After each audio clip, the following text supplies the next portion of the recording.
Itu kalau bawa barang Pak saya susah, praktek-praktek. Naik angka menjalin sayuran. Bayar kulit itu mahal Pak. Lapangan pekerjaan yang sulit. Menurut data bahwa peningkatan pengangguran itu dari 5% sampai perbaikan di semua sektor.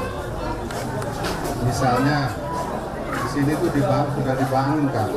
Rekan-rekan media, alhamdulillah hari ini hari istimewa 10 November. Sebelumnya saya mengaturkan selamat Hari Pahlawan kepada seluruh warga di Indonesia ya, dengan semangat kepahlawanan kita selesaikan permasalahan.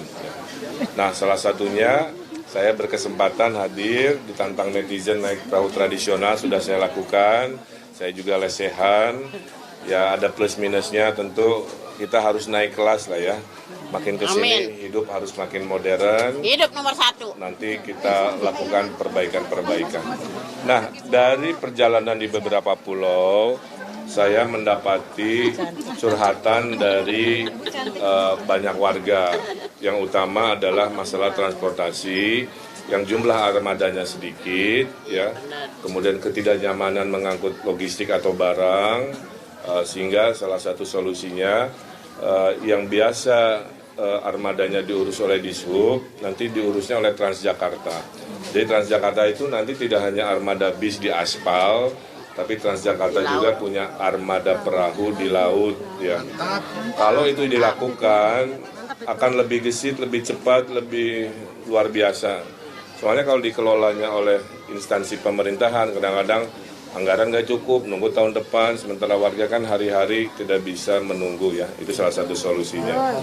Kemudian BBM harganya ternyata beda, padahal jaraknya kan cuma sejam dari Jakarta. Papua aja bisa satu harga, apalagi Kepulauan Seribu. Nah itu nanti kita akan lobby Pertamina untuk mensatu hargakan harga di daratan dengan di kepulauan, atau dengan konsep juga selain SPBU terapung, juga dilakukan PBU sifatnya mini atau ada istilahnya Pertamini kalau dari Pertamina ya, di pulau-pulau, sehingga tidak harus beli BBM dengan jauh-jauh ya, sehingga mahal lagi, tapi cukup di pulau masing-masing, tapi dengan fasilitas yang kecil saja.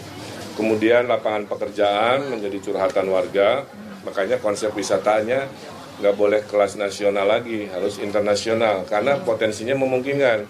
Dan saya sudah ketemu beberapa investor internasional menyatakan asal dikasih status kawasan ekonomi khusus, sehingga kemudahan perizinan, kemudahan pajak akan membuat mereka investasi besar-besaran ke sini. Karena marketnya kan ada 100 sampai 150 triliun uang orang Jakarta keluar setiap tahun, karena nggak ada pilihan berakhir pekan yang berkelas lah ya, ala-ala Bali dan internasional. Kalau itu terjadi, maka lapangan pekerjaan menjadi banyak, ribu-ribu kan, sehingga insya Allah tidak ada lagi pengangguran di warga Kepulauan Seribu dengan syarat tadi, kalau wisata internasional datang minimal bahasa Inggris mah harus dikuasai. Kalau itu kebutuhan ya kita bikin sekolah les bahasa Inggris ya. Makanya orang Bali kan jago semua bahasa Inggris ya, karena memang sudah terbiasa melatih. Dan itu yang naik kelas yang kita lakukan. Lain-lain masalah dasar ya, tentang KJP dipertahankan, sekolah gratis, pasar sembako murah, kredit mesra tadi sangat diapresiasi oleh warga. Saya kira itu ya. Jadi warga Kepulauan Seribu harus sama, setara pelayanan, kebahagiaan, kegembiraannya dengan warga Jakarta yang di daratan di Pulau Jawa. Saya kira itu.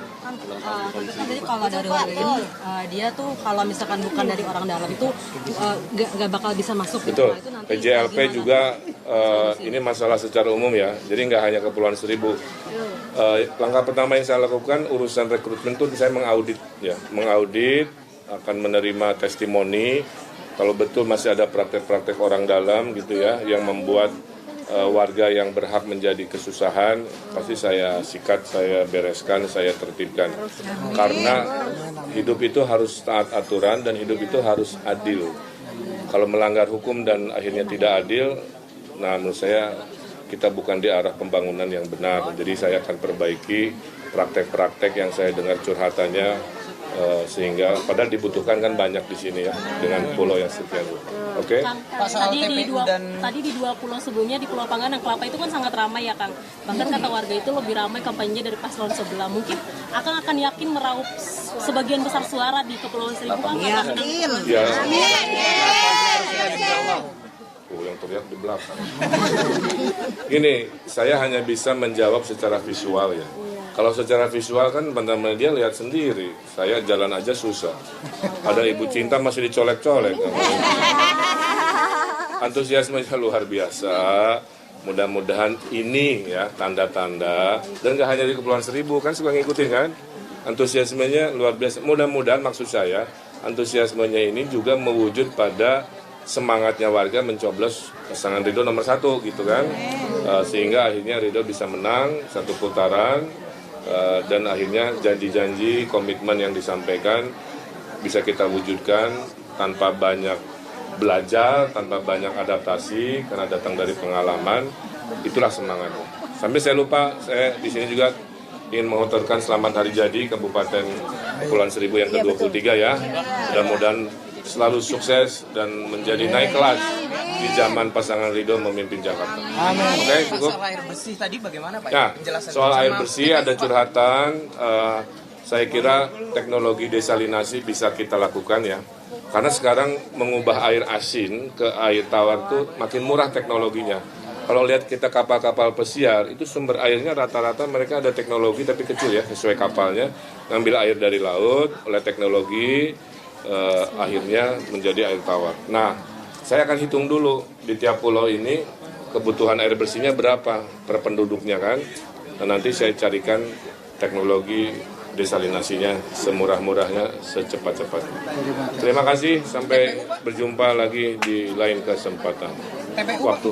yang soal TPU. Oh TPU ya, nanti curhatannya karena saya baru dengar dan mereka juga ada solusi sendiri di Pulau Panjang kalau nggak salah ya. Pulau yang milik Pemprov tapi penggunaannya belum banyak. Kan jangan membubazirkan sebuah aset kan. Nah nanti kita kombinasi pulau apapun, aset pemerintah apapun harus punya manfaat seluas-luasnya. Salah satunya kebutuhan tempat atau pemakaman umum yang dibutuhkan. Bang, ada bantuan buat nelayan nggak kan? Ada, sama tadi alat-alat mancingnya mereka? Sama, itu mah gampang ya. Yang sifatnya bantuan-bantuan sekali jalan itu juga akan dilakukan. Poinnya begini, saya sampaikan ke ibu-ibu tadi juga. Membangun Jakarta itu setengahnya ide pemimpin, setengahnya ide warga. Kadang-kadang ada ide warga yang saya nggak hafal kan, jadi nggak bisa semuanya. Nah, datang ke sini saya baru tahu ya urusan TPU, urusan alat, urusan air bersih, urusan UMKM, urusan lapangan pekerjaan. Ya kita belanja masalah lah. Itu memang sudah tugasnya pemimpin. Terima kasih. Selamat siang. Terima kasih semuanya.